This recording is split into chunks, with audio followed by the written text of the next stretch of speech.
കഴിഞ്ഞ ദിവസം ഞാൻ തമിഴ്നാട്ടിൽ ഒരു യാത്ര ചെയ്യുകയുണ്ടായി. ഒരു ടാക്സിയുടെ ഫ്രണ്ട് സീറ്റിലിരുന്ന് ഞാൻ യാത്ര ചെയ്തപ്പോൾ ഒരു ഡ്രൈവിംഗ് അറിയുന്ന ഒരാളെന്ന രീതിയിൽ ഞാൻ ആ കാര്യങ്ങൾ ഒബ്സർവ് ചെയ്തു. അവരുടെ നിരത്തുകളിൽ പാലിക്കേണ്ടുന്ന സാമാന്യ മര്യാദകളെല്ലാം പാലിച്ചുകൊണ്ടാണ് കാൽനടക്കാരും മറ്റ് വാഹനം ഓടിക്കുന്നവരും പോയിക്കൊണ്ടിരുന്നത്. ഞാൻ സഞ്ചരിച്ചിരിക്കുന്ന ടാക്സി ഡ്രൈവർ ഒന്ന് ഹോണടിച്ചാൽ അതിൽ വഴി ഒരുക്കി കൊടുക്കുവാൻ സ്ഥലമുള്ള എല്ലാ മേഖലകളിലും എല്ലാ ഇടങ്ങളിലും ഈ ചെറിയ വണ്ടികൾ മാറി മാറി കൊടുത്തുകൊണ്ടിരുന്നു. തിരക്കില്ലാത്തവർ ഒഴിഞ്ഞു കൊടുത്തു പോയിക്കൊണ്ടിരുന്നു. വളരെ നീറ്റായിട്ട് ആ ഡ്രൈവറിന് വണ്ടി ഓടിച്ച് മുമ്പോട്ട് പോകാനായിട്ട് സാധിച്ചു. അതുപോലെ തന്നെ കാൽനടക്കാരും വളരെ ശ്രദ്ധാലുക്കളായിട്ടാണ് നടന്ന് മുമ്പോട്ട് നീക്കുന്നത്. എത്രയധികം അപകട മരണങ്ങൾ കേരളത്തിൽ ഉണ്ടാവുന്നതിൻ്റെ പ്രധാന കാരണം വാഹനം എടുത്ത് വഴിയിൽ ഇറങ്ങിക്കഴിയുമ്പോൾ നമ്മൾ ഓരോരുത്തരും കാണിക്കുന്ന അസഹിഷ്ണുതയാണ്, അല്ലെങ്കിൽ അഹങ്കാരമാണ്. വണ്ടി സ്പീഡിൽ ഓടിക്കുന്നത് മാത്രമല്ലല്ലോ വണ്ടി നേരായി ഓടിക്കുന്ന രീതി എന്ന് പറയുന്നത്. എത്ര ഓണടിച്ചാലും ഒതുക്കി കൊടുക്കാത്ത ഒട്ടനവധി വാഹനങ്ങൾ ഓടിക്കുന്നവരാണ് നമ്മളിൽ പലരും. നമുക്കറിയാം, ഒരു ടോറസ് ലോറി വന്നു കഴിഞ്ഞാൽ ഞാൻ മാറില്ല എന്ന് വാശി പിടിക്കുന്ന ചെറിയ വാഹനം ഓടിക്കുന്നവർ ശ്രദ്ധിക്കേണ്ടുന്ന ഒരു കാര്യം, അവർ കയറിപ്പോട്ടെ, നമ്മൾ എന്തിന് അവർക്ക് വഴി തടസ്സമൊഴുക്കുന്നു? നമുക്കറിയാം, ഒതുക്കാൻ ഇടത്ത് വശത്ത് സ്ഥലമുണ്ട് എങ്കിൽ തീർച്ചയായിട്ടും ഒരു ഓണടി കേൾക്കുമ്പോൾ നമ്മൾ ഒതുക്കി കൊടുത്താൽ ആ വരുന്ന ഗിയറിൽ അവർക്ക് കയറി പോകാനായിട്ട് സാധിക്കും. രണ്ട്, ഈ പ്രൈവറ്റ് ബസ്, ട്രാൻസ്പോർട്ട് ബസ്സിലെ ഡ്രൈവർമാരെ ചീത്ത പറയാത്തവരാരുമില്ല. ആ ഡ്രൈവേഴ്സിന് സമയനിഷ്ഠ പാലിക്കേണ്ടത് നിർബന്ധമാണ്. ഇത്രയധികം വാഹനങ്ങൾ തിങ്ങി ഓടുന്ന നമ്മുടെ നിരത്തുകളിലും വികൃതമായ പാർക്കിങ്ങുകൾക്കിടയിലൂടെ കാൽനടക്കാരെ വെട്ടിച്ച് ഈ ട്രാൻസ്പോർട്ട് ബസ്സും പ്രൈവറ്റ് ബസ്സും മിനിറ്റ് ഇടവിട്ട് മുമ്പോട്ട് പോകണമെങ്കിൽ അവരെടുക്കുന്ന റിസ്ക് വളരെ വലുതാണ്. അപ്പോൾ മുമ്പിൽ പോകുന്ന വാഹനങ്ങൾ ഈ വണ്ടികൾ ഓണടിക്കുമ്പോൾ സ്ഥലമുണ്ട് എങ്കിൽ മാത്രം ഒതുക്കി കൊടുക്കുക. സ്ഥലമില്ല എങ്കിൽ നമുക്കത് മനസ്സിലാക്കാനായിട്ട് സാധിക്കും. പലപ്പോഴും അപകടങ്ങളെ നമ്മൾ സ്വയം ക്ഷണിച്ചു വരുത്തുകയാണ്. സത്യത്തിൽ ഇന്ന് റോഡിൽ ഇറങ്ങി ഡ്രൈവ് ചെയ്യാൻ എനിക്ക് പേടിയാണ്. കാരണം ആരാണ് എങ്ങനെയാണ് എതുവഴിയാണ് കയറി വരുന്നതെന്ന് അറിയുന്നില്ല. പോക്കറ്റ് റോഡിൽ നിന്ന് മെയിൻ റോഡിലേക്ക് ഇറങ്ങുന്നവർ വളരെ ഈസി വേയിലാണ് അവർ വന്ന് ഇറങ്ങുന്നത്. അതുപോലെ തന്നെ കുഞ്ഞുങ്ങൾ 3, 4, 5 പേര് തോളത്ത് കൈയിട്ടിട്ടാണ് റോഡിലൂടെ നടക്കുന്നത്. മുന്നിൽ നിന്ന് വാഹനങ്ങൾ അവരുടെ നേരേക്ക് വന്നാൽ പോലും അവരൊന്ന് മാറി നിൽക്കുന്ന ശീലം അവർക്കില്ല. അതുപോലെ തന്നെ എത്ര ഓണടി കേട്ടാലും നമ്മളെ വണ്ടി ഡ്രൈവ് ചെയ്യുന്ന ഒരാൾ പോലും അവർക്ക് ഒഴിഞ്ഞു പോകാനുള്ള സ്ഥലം കൊടുക്കുന്നില്ല. കാരണം നമ്മൾ ചിന്തിക്കുന്നത് പുറകിൽ നിൽക്കുന്നവൻ തിരക്കിട്ടിട്ടാണ് ഈ ഓണടിക്കുന്നതെന്ന്. തീർച്ചയായിട്ടും ആവില്ല.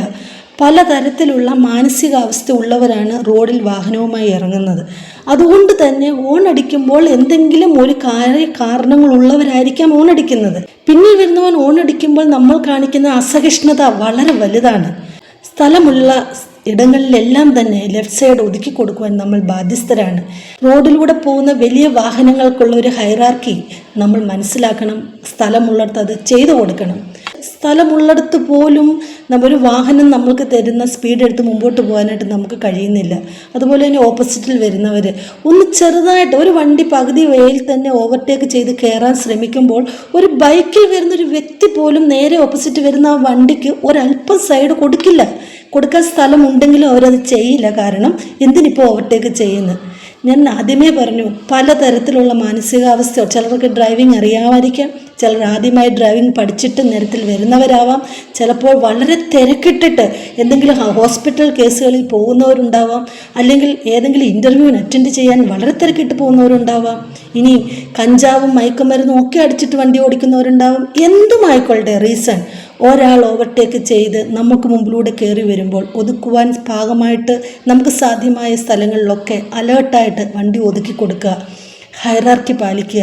നമുക്ക് തിരക്കില്ലെങ്കിൽ മറ്റു വണ്ടികൾ കയറിപ്പോകട്ടെ, അല്ല തിരക്കുണ്ട് എങ്കിൽ നമ്മൾ ഡ്രൈവ് ചെയ്യുമ്പോൾ അത് ബാലൻസ് ചെയ്ത് മുമ്പോട്ട് പോവുക. മൊബൈൽ ഫോൺ യൂസ് ചെയ്ത് വഴിയിലൂടെ യാതൊരു ശ്രദ്ധയുമില്ലാതെ നടന്നു നീങ്ങുന്ന യാത്രക്കാർ തീർച്ചയായും ശ്രദ്ധിക്കണം. നമ്മുടെ ജീവൻ വിലയുള്ളതാണ്. ഒരു വൈറ്റ് മാർക്കിംഗ് റോഡിൽ കണ്ടാൽ നമ്മൾ കാൽനടക്കാർ അല്ലെങ്കിൽ മറ്റുള്ള ഫോൺ ഉപയോഗിച്ച് അവിടെ നിൽക്കുന്നവർ ചിന്തിക്കുന്നത് ആ വണ്ടി വരുന്നത് ആ വൈറ്റ് മാർക്കിങ്ങിൻ്റെ അവിടെ വരെ ഉള്ളത് ഇങ്ങേപ്പുറത്ത് നമുക്കുള്ളതാണ്. തീർച്ചയായിട്ടും നമുക്കത് യൂസ് ചെയ്യാം. പക്ഷെങ്കിൽ വഴിയോരത്ത് നിന്ന് ഫോൺ ചെയ്തിട്ട് വെറുതെ വണ്ടികൾ വന്ന് തട്ടാനും മുട്ടാനും നമ്മൾ എന്തിനാണ് സാഹചര്യം ഒരുക്കി കൊടുക്കുക? മലയാളികളുടെ മനസ്സിനെ ഇന്ന് വിഴുങ്ങിക്കൊണ്ടിരിക്കുന്ന ഈ അസഹിഷ്ണുത നമ്മൾ മാറ്റിവെക്കണം. നമ്മൾ ആരും റോഡിലിറങ്ങിയാൽ എല്ലാവരും ഒരുപോലെയാണ്. അഹങ്കാരം ആർക്കും പാടില്ല. ഡ്രൈവ് ചെയ്യുന്നവർ റിലാക്സായിട്ട് ഡ്രൈവ് ചെയ്യുവാനും അവർക്ക് ദേഷ്യം കൂടാതെ റോഡിലൂടെ മുമ്പോട്ട് പോകുവാനും നമ്മളാലാവുന്ന പോലെയുള്ള കാര്യങ്ങൾ നമ്മൾ ചെയ്തു കൊടുക്കണം. തമിഴ്നാടിനെ കണ്ടുപഠിക്കേണ്ടതുണ്ട് എന്ന് പറഞ്ഞാൽ ആർക്കും നെറ്റി ചൊളിക്കേണ്ട. കാരണം അത്ര നീറ്റായിട്ട് തിരക്കിട്ട റോഡിൽ പോലും അത്ര നീറ്റായിട്ട് ആ വണ്ടി ഡ്രൈവ് ചെയ്ത് പോകുന്നത് ഞാൻ എൻ്റെ കണ്ണുകൊണ്ട് കണ്ടതാണ്. കാൽനടക്കാരും അങ്ങനെ തന്നെ, എല്ലാവരും അലേർട്ടാണ്. ഇവിടെ മാത്രം മൊബൈൽ ഫോണും യൂസ് ചെയ്ത് എങ്ങനെയും എതുവഴിയും വന്ന് വണ്ടി കയറാം. എവിടെ ഒരു ട്രാഫിക് ബ്ലോക്ക് വന്നാലോ ആ ബ്ലോക്ക് കിലോമീറ്ററും മറ്റു പല വണ്ടികളും ക്യൂവിൽ നിൽക്കുമ്പോഴും ചില വണ്ടികൾ കുത്തി തിരികെ കയറ്റി മുമ്പോട്ട് പോകുന്നു. മറ്റു പല കൺട്രികളിൽ നമുക്ക് നിയമങ്ങൾ പാലിക്കുവാൻ അറിയാം. നമ്മുടെ ഈ കൊച്ചു കേരളത്തെ വികൃതമാക്കുന്നതിൽ മുൻപന്തിയിൽ നിൽക്കുന്നത് ഈ പൊതുനിരത്തിലെ അശ്രദ്ധമായിട്ടുള്ള അപകടങ്ങൾ ക്ഷണിച്ചു വരുത്തുന്ന മനസ്സുകളാണ്. ദയവ് ചെയ്ത് വാഹനം ഓടിക്കുന്നവരും പൊതുനിരത്തിലൂടെ നടക്കുന്നവരും തീർച്ചയായിട്ടും പാലിക്കേണ്ടുന്ന മിനിമം മര്യാദകൾ പാലിച്ച് മുമ്പോട്ട് പോവുകയാണെങ്കിൽ ഒട്ടനവധി അപകടങ്ങൾ നമുക്ക് ഒഴിവാക്കാനായിട്ട് സാധിക്കും. നല്ല ഒരു സമൂഹത്തെ വാർത്തെടുക്കുവാൻ എനിക്കും നിങ്ങൾക്കും ചെയ്യാൻ പറ്റുന്ന എല്ലാ കാര്യങ്ങളും ചെയ്ത് മുമ്പോട്ട് പോകാം. Wish you all good luck. Thank you.